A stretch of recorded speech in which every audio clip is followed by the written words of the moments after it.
পৃথিবীর একমাত্র ধ্রুব সত্য হলো মৃত্যু। যে জন্ম নিয়েছে তাকে একদিন না একদিন পৃথিবী ছেড়ে চলে যেতেই হবে, এটাই হলো প্রকৃতির নিয়ম।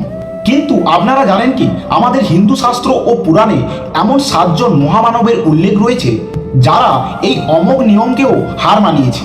হাজার হাজার বছর পার হয়ে গেছে, যুগ বদলে গেছে, সভ্যতা গড়ে উঠেছে, আবার ধ্বংস হয়েছে, কিন্তু তারা আজও জীবিত। তারা আমাদের মাঝখানেই আছেন, হয়তো কোনো গোপন গুহায় বা হিমালয়ের কোনো দুর্গম চূড়ায়, কিংবা ছদ্মবেশে সাধারণ মানুষের ভিড়ে। এরা হলো সপ্ত চিরঞ্জীবী। কারা এই 7জন অমর পুরুষ? কেনই বা তাদের মৃত্যু নেই? তারা কি কোনো অভিশাপ বহন করছে, নাকি কোনো আশীর্বাদ? আর এই কলিযুগেও তারা কোথায় আছেন? নমস্কার বন্ধুরা, আমি সুবীর। আজকে আমরা এই ভিডিওতে আলোচনা করব এই 7জন চিরঞ্জীবীদের সম্পর্কে। ভিডিওটি শেষ পর্যন্ত দেখবেন এবং চ্যানেলে যদি নতুন হয়ে থাকেন তবে অবশ্যই চ্যানেলটিকে সাবস্ক্রাইব করে নিন। এই তালিকায় প্রথম যার নাম আসে তার নাম শুনলে আপনার গায়ের লোম খাড়া হয়ে যাবে। তিনি হলেন মহাভারতের শক্তিশালী যোদ্ধা ও গুরু দ্রোণাচার্যের পুত্র অশ্বত্থামা। তিনি জন্মানোর সময় ঘোড়ার মতো করে শব্দ করেছিলেন, তাই তার নাম অশ্বত্থামা। অশ্বত্থামা জন্মেছিলেন কপালে একটি দিব্য মণি নিয়ে। তাকে ক্ষুধা, তৃষ্ণা ও রোগ জ্বালা থেকে রক্ষা করত। কিন্তু কুরুক্ষেত্রের যুদ্ধের একেবারে শেষ লগ্নে তিনি এমন একটি জঘন্য অপরাধ করে বসেন, যার ফলে তার জীবন অভিশাপে পরিণত হয়। পাণ্ডবদের বংশ বিলুপ্ত করার জন্য তিনি সুভদ্রার গর্ভে থাকা সন্তানের ওপর ব্রহ্মাস্ত্র নিক্ষেপ করেন। এই পাপে ভগবান শ্রীকৃষ্ণ তাকে অভিশাপ দেন। শ্রীকৃষ্ণ তার কপাল থেকে সেই মণি কেড়ে নেন এবং বলেন, তুমি অমর হবে, কিন্তু সেই অমরত্বই হবে তোমার শাস্তি। অনন্তকাল ধরে তুমি একাকী এই পৃথিবীতে ঘুরে বেড়াবে।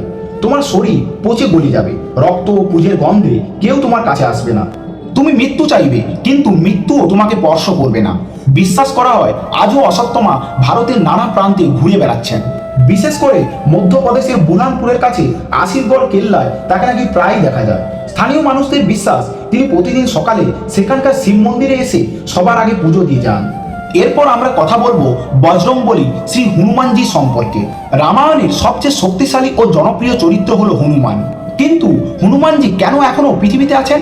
লঙ্কার অশোক বনে যখন তিনি সীতামায়ের খোঁজ পান, তখন সীতামা খুশি হয়ে তাকে আশীর্বাদ করেছিলেন, তুমি জরা ও মৃত্যুকে জয় করবে। কিন্তু হনুমানজি তো মোক্ষ লাভ করতে পারতেন, কেন তিনি পৃথিবীতে থেকে গেলেন? বলা হয় যখন ভগবান রাম পৃথিবী ত্যাগ করে বৈকুণ্ঠে ফিরে যাচ্ছিলেন, হনুমানজি তাকে জিজ্ঞেস করেন, প্রভু, আমি স্বর্গে গিয়ে কি করব? যদি সেখানে আপনি না থাকেন, যদি সেখানে রাম নাম না থাকে? তখন ভগবান রাম তাকে আশীর্বাদ করেন, যতদিন এই পৃথিবীতে রামায়ণের কথা হবে এবং রামের নাম নেওয়া হবে, ততদিন হনুমান এই ধরাধামেই থাকবেন। আজও বিশ্বাস করা হয় যেখানে রাম কথা পাঠ করা হয় সেখানে কোনো না কোনো রূপে হনুমানজি উপস্থিত থাকেন। সবার অলক্ষ্যে বসে রাম নাম শ্রবণ করেন, তাই তিনি এই কলিযুগেও জাগ্রত দেবতা। তৃতীয় চিরঞ্জীবী হলেন মহর্ষি বেদব্যাস, যার পুরো নাম ছিল কৃষ্ণ দ্বৈপায়ন ব্যাস। তিনি শুধুমাত্র মহাভারতের রচয়িতা ছিলেন না, তিনি ছিলেন মহাভারতের এক জনপ্রিয় চরিত্র। সত্যবতী ও ঋষি পরাশরের পুত্র মহর্ষি বেদব্যাসকে ভগবান বিষ্ণুর এক আংশিক অবতার বলে মানা হয়। কিন্তু তিনি কেন অমর? মনে করা হয় কলিযুগের শেষ পর্যন্ত জ্ঞান এবং ধর্মের আলো জ্বালিয়ে রাখার দায়িত্ব তার উপর রয়েছে। তিনি আজও হিমালয়ের কোনো গোপন স্থানে, হয়তো বদ্রিকাশ্রমে বা কোনো গ্রামে বসে তপস্যা করছেন। তিনি অপেক্ষা করছেন সেই সময়ের, যখন ধর্ম আবার গ্লানিতে ভরে যাবে এবং তার জ্ঞানের প্রয়োজন হবে। তার এই দীর্ঘ জীবন তাকে হাজার বছরের ইতিহাসে সাক্ষী করে রেখেছে। চতুর্থ স্থানে রয়েছে বিভীষণ, লঙ্কার অধিপতি রাবণের ছোট ভাই। রাক্ষস কুলে জন্ম নিয়েও তিনি ছিলেন পরম ধার্মিক। নিজের ভাই রাবণের অধর্মের বিরুদ্ধে দাঁড়িয়ে তিনি ভগবান শ্রীরামের পক্ষ নিয়েছিলেন। অনেকে তাকে বিশ্বাসঘাতক বলেন, আবার অনেকে তাকে সত্যের প্রতীক বলে মনে করেন। রাবণ বধের পর ভগবান শ্রীরাম বিভীষণকে লঙ্কার রাজা করেন এবং তাকে এক কল্পকাল পর্যন্ত বেঁচে থাকার বর দেন। তার কারণ ছিল যাতে তিনি রাক্ষস জাতিকে ধর্মের পথে পরিচালিত করতে পারেন এবং পৃথিবীতে সত্য ও ন্যায়ের উদাহরণ হিসাবে থাকতে পারেন। বিশ্বাস করা হয় আজও বিভীষণ সূক্ষ্ম শরীরে বা কোনো গুপ্ত স্থান থেকে তার রাজধর্ম পালন করে চলেছেন। পঞ্চম চিরঞ্জীবী হলেন রাজা বলি বা মহাবলী। তিনি ছিলেন প্রহ্লাদের নাতি এবং এক মহান অসুর রাজা। তার রাজত্বে প্রজারা ছিল অত্যন্ত সুখী, কিন্তু তার দান ও যজ্ঞের প্রভাবে স্বর্গের দেবতাদের আসন টলমল করতে শুরু করে। তখন ভগবান বিষ্ণু বামন অবতার রূপে রাজা বলির কাছে আসেন এবং মাত্র 3 পা জমি ভিক্ষে চান। রাজা বলি সব জানত, তাও তিনি দান করতে রাজি হলেন। বামনদেব এক পায়ে পৃথিবী এবং দ্বিতীয় পায়ে স্বর্গ দখল করে নেন। তৃতীয় পা রাখার জায়গা না থাকায় মহাবলী নিজের মাথা পেতে দেন। তার এই ভক্তি ও দানে প্রসন্ন হয়ে ভগবান বিষ্ণু তাকে পাতালের সুতোর লোকে রাজা বানিয়ে দেন এবং বর দেন যে প্রতি বছর একবার তিনি তার প্রজাদের দেখতে পৃথিবীতে আসতে পারবেন। কেরালার ওনাম উৎসব এই ঘটনারই স্মৃতি। মনে করা হয় প্রতি বছর ওনাম উৎসবের সময় রাজা বলি অদৃশ্য রূপে তার প্রিয় প্রজাদের দেখতে পৃথিবীতে আসেন, তাই তিনি অমর। ষষ্ঠ চিরঞ্জীবী হলেন শরদান ঋষির পুত্র কৃপাচার্য।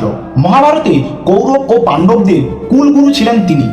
মহাভারতের যুদ্ধে তিনি কৌরবদের পক্ষ নিয়ে যুদ্ধ করেছিলেন, কারণ তিনি রাজ সিংহাসনের প্রতি দায়বদ্ধ ছিলেন। কিন্তু তিনি জানতেন ধর্ম কোথায়। কৃপাচার্য তার নিরপেক্ষতা ও কর্তব্যের প্রতি নিষ্ঠার জন্য পরিচিত ছিলেন। কুরুক্ষেত্রের যুদ্ধে ভয়াবহ সংহারের পরও যে গুটি কয়েক যোদ্ধা বেঁচেছিলেন, কৃপাচার্য ছিলেন তাদের একজন। তার তপস্যা ও দীর্ঘায়ুর বরে তিনি আজও বেঁচে আছেন। মনে করা হয় তার কাজ হলো মানুষকে ও রাজাদের ধর্মের শিক্ষা দেওয়া। কলিযুগেও তিনি তার সেই গুরুর ভূমিকা পালন করে চলেছেন, হয়তো আমাদের অগোচরে। সপ্তম চিরঞ্জীবী হলেন ঋষি যমদগ্নির পুত্র ভগবান পরশুরাম, বিষ্ণুর ষষ্ঠ অবতার। তিনি ছিলেন একধারে ব্রাহ্মণ, আবার একধারে ক্ষত্রিয় তেজ সম্পন্ন। যখন পৃথিবীতে ক্ষত্রিয় রাজারা অত্যাচারী হয়ে উঠেছিল, তখন তিনি 21 বার পৃথিবীকে ক্ষত্রিয় শূন্য করেছিলেন, কিন্তু তার কাজ এখনো শেষ হয়নি। মহেন্দ্রগিরি পর্বতে তিনি আজও তপস্যারত। কারণ পুরাণে বলা রয়েছে কলিযুগের শেষে যখন ভগবান বিষ্ণু কল্কি অবতার রূপে অবতীর্ণ হবেন, তখন এই পরশুরামই হবেন তার গুরু। তিনি কল্কি অবতারকে অস্ত্রবিদ্যা শেখাবেন এবং কলিযুগের বিনাশে সহায়তা করবেন। একটি যুগের শেষ ও একটি নতুন যুগের সৃষ্টির চাবিকাঠি রয়েছে তারই হাতে। এই 7 জন মহাপুরুষ অশ্বত্থমা, মহাবলী, ব্যাসদেব, হনুমান, বিভীষণ, কৃপাচার্য ও পরশুরাম, এরা শুধু পুরাণের চরিত্রই নয়, কোটি কোটি মানুষের বিশ্বাসে এরা আজও জীবন্ত। কেউ অভিশপ্ত হয়ে যন্ত্রণার ভার বইছেন, কেউ বা ভক্তির টানে, আবার কেউ ভবিষ্যতের কোনো মহৎ উদ্দেশ্য সাধনের অপেক্ষায় দিন গুনছেন।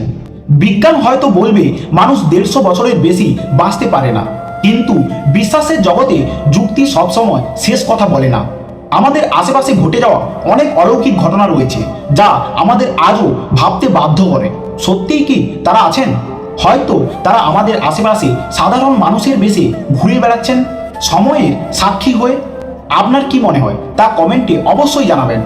এদের মধ্যে কার গল্পটি আপনার সবথেকে বেশি ভালো লেগেছে, বা আপনি কি কোনো এমন ঘটনা শুনেছেন যা এই চিরঞ্জীবীদের উপস্থিতির ইঙ্গিত দেয়? কমেন্টে অবশ্যই জানাবেন।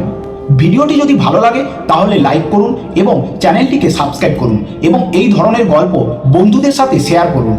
কোন বিষয়ে আপনারা ভিডিও দেখতে চান তা অবশ্যই কমেন্টে লিখুন। আজকের ভিডিও এই পর্যন্ত, তাহলে দেখা হচ্ছে অন্য কোনো ভিডিওতে। ততক্ষণ পর্যন্ত ভালো থাকবেন, সুস্থ থাকবেন। আর আমি সুবীর আপনাদের সাথে ছিলাম।